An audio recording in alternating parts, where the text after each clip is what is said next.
по Санкт-Петербургу как раз таки, я могу сказать, что в данном контексте как бы работа ведется, и она работает как бы, да, вот, то есть те, которые минусы существуют в элементарных учреждениях, они так или иначе хотя бы прислушиваются и справляются. Если мы У говорим... вас закон есть.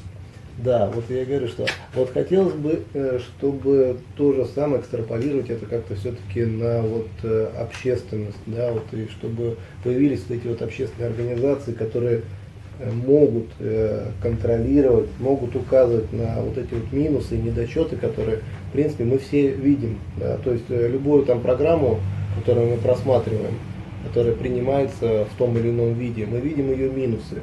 И если мы не можем как бы, да, как-то повлиять на изменения, то мы понимаем, ну, вот, что будет, к чему приведут вот эти вот минусы в конечном итоге.